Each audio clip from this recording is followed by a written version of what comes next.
Now that's where I want to bring in our next guest, Adam Sharp. Adam is one of the founders of Early Investing, a website and newsletter that helps people invest in private startups. He also writes the monthly research service, First Stage Investor, and he's a former financial advisor. Adam, thanks so much for being here today. Thanks for having me. So, people who write newsletters come from all different backgrounds. You're a financial advisor. There's some that are economists, some that are academics. Why do you think it's an advantage with you being a financial advisor, a former financial advisor, writing a newsletter over some of those others?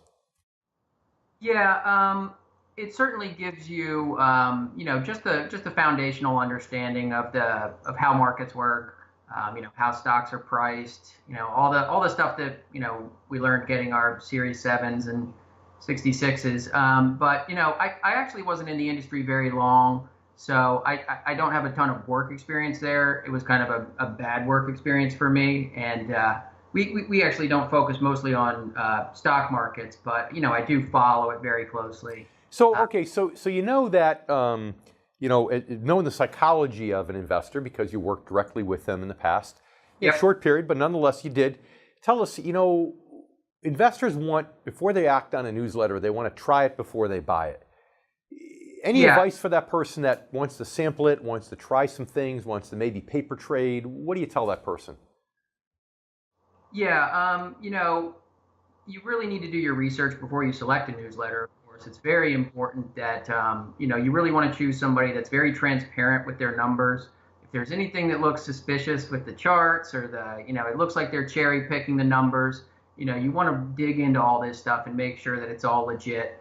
And ask your friends what's working for them. If you have friends that are in the industry, there's really nothing better than what's working right now.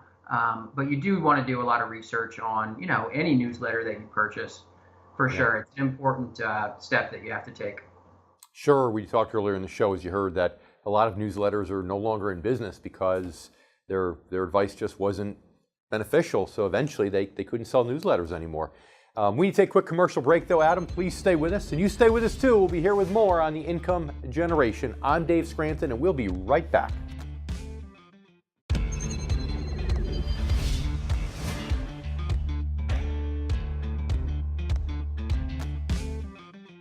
Welcome back. We're here talking with Adam Sharp, the co-founder of Early Investing, a website and newsletter that helps people invest in private startup companies. Adam is also a former financial advisor with extensive experience in internet marketing and financial writing. Adam, thanks for sticking around. Thanks for having me. So, okay, I know you're dealing with startup companies, so this next issue I'm going to mention doesn't really apply to people getting your newsletter, but applies to a lot of other newsletters. So I want your feedback on this. How do you protect yourself? How does one protect themselves when trying to trade from a newsletter to make sure that they're not being the laggard? In other words, of all the hundreds or thousands of people in the newsletter, they're all making the trades first and you're the last guy in, and therefore whatever beneficial information was there is now useless to you because you didn't act quick enough. How can an investor protect him or herself from that type of thing? I think the best way to avoid that type of situation is, any newsletter you're reading that's recommending anything that's small enough that it's getting pushed around by its readers. You got to take a step back at that point and be a little bit cautious because, a lot of people do illicit stuff with newsletters. Any small stock, essentially, if it's small enough that it could get moved by the newsletter readership, that's kind of a red flag. It's a little bit of a warning sign. Most people stick to stuff that's big enough that it's not going to move significantly on just a newsletter recommendation. But it's all the things it's part of the things you want to do when you're researching a newsletter. Look at what their recommendations look like. Are they big, reputable companies? Are they tiny, kind of weird-looking companies? And of course, the smaller companies can be moved in the market with smaller dollar amounts. I completely get that. So now you're doing startups primarily. So in talking about startups, recommending startups, tell us, is that an advantage where are there fewer newsletter players, if you will, in that field? Is that part of what made that attractive to you? Yeah, so there's certainly less competition. So we deal with private startups, which were enabled by some legislation a couple years ago. That's a long story. I'm not going to tell it. But basically, anyone can invest in private early stage startups.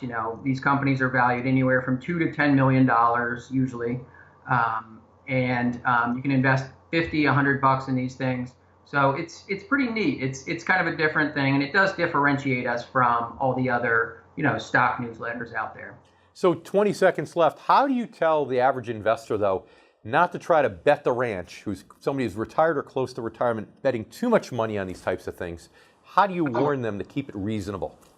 Yeah, so we do alternative assets. We tell people, if you're talking cryptocurrency, 1 to 3%, startups, no more than 10%, gold, silver, stuff like that, maybe 5, 10%. So we just tell people to keep your allocations reasonable.